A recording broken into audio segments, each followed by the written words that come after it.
ఒకప్పుడు విజయగిరి అనే రాజ్యంలో రామయ్య అనే యువకుడు ఉండేవాడు. అతడు పేదవాడు.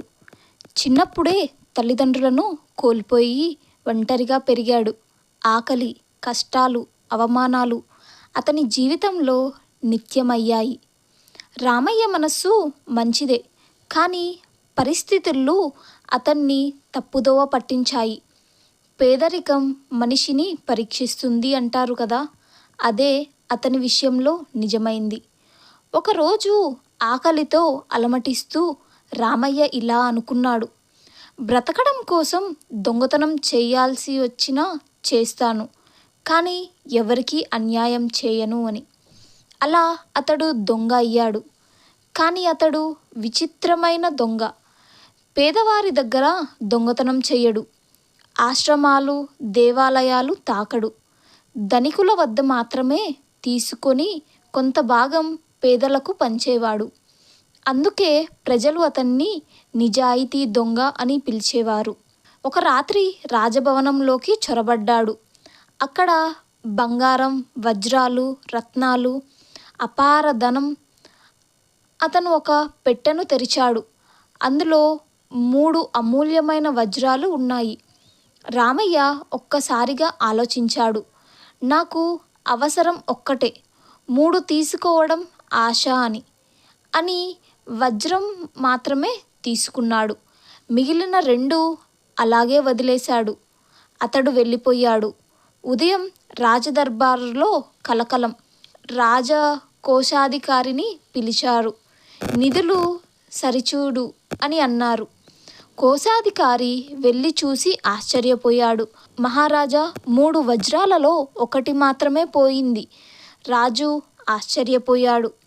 దొంగకు అవకాశం ఉంటే అన్నీ తీసుకునేవాడు, ఒక్కటే ఎందుకు అని రాజుకు సందేహం వచ్చింది. కానీ కోశాధికారి మాత్రం లోబి. ఇది మంచి అవకాశం అనుకున్నాడు. మిగిలిన 2 వజ్రాలు తానే దాచేశాడు. రాజు వద్దకు వచ్చి, మహారాజా, 3 వజ్రాలు దొంగలించబడ్డాయి అని అన్నాడు. రాజు కోపంతో ఉవ్వెత్తున ఎగిసిపోయాడు. కొన్ని రోజులకు రామయ్య పట్టుబడ్డాడు. రాజు ముందుకు తీసుకొచ్చారు. రాజు ఇలా అడిగాడు: నువ్వే దొంగనా అని. అవును మహారాజా. ఎన్ని వజ్రాలు దొంగలించావు అని అడిగారు. ఒక్కటే మహారాజా అని సమాధానం ఇచ్చారు. దర్బారు అంతా నవ్వింది. దొంగ కూడా నిజం చెబుతాడా అని. రాజు కోపంగా, 3 తీసుకొని 1 అంటున్నావా అని అన్నారు. రామయ్య ప్రశాంతంగా ఇలా అన్నాడు: నిజం ఒక్కటే మహారాజా, నేను ఒక్కటే తీసుకున్నాను. రాజు తెలివైనవాడు. సత్యం ఎవరిదో పరీక్షిద్దాం అని అనుకున్నారు. దొంగను, కోశాధికారిని, ప్రధానమంత్రిని 3 గదుల్లో ఉంచి ఒకే ప్రశ్న వేశాడు: ఎన్ని వజ్రాలు పోయాయి అని. ప్రధానమంత్రి 3 అని అన్నారు. కోశాధికారి 3 అన్నారు. రామయ్య మాత్రం 1 అని సమాధానమిచ్చాడు. రాజుకు అనుమానం పెరిగింది. తరువాత గుప్తచార్యులను కోశాధికారి ఇంటికి పంపించాడు. అక్కడ దాచిన 2 వజ్రాలు బయటపడ్డాయి. దర్బారులో రాజు గర్జించాడు: దొంగ నిజాయితీగా ఉన్నాడు, నా అధికారే దొంగ అని అన్నారు. కోశాధికారికి శిక్ష విధించాడు. అందరూ రామయ్యను చూసి ఆశ్చర్యపోయారు. రాజు మాత్రం ఇలా అడిగారు: నువ్వు ఎందుకు ఒక్కటే తీసుకున్నావు అని. రామయ్య నవ్వి ఇలా చెప్పాడు: అవసరానికి తీసుకున్నది తప్పు కావచ్చు, లోభం కాదు. దర్బారు ఒక్క క్షణం నిశ్శబ్దమైంది. రాజు మరొక పరీక్ష పెట్టాడు. ఒక బంగారు సంచి ఇచ్చి, ఇది తీసుకొని పారిపో, ఎవ్వరూ ఆపరు అని అన్నారు. రామయ్య సంచి తీసుకొని తిరిగి రాజుకే ఇచ్చాడు.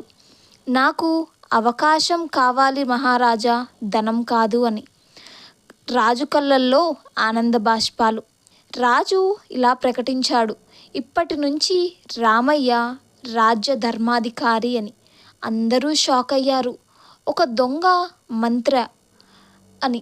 రాజు ఇలా అన్నాడు, దొంగతనం చేసిన వాడు కాదు, సత్యం వదలని వాడే గొప్పవాడు అని.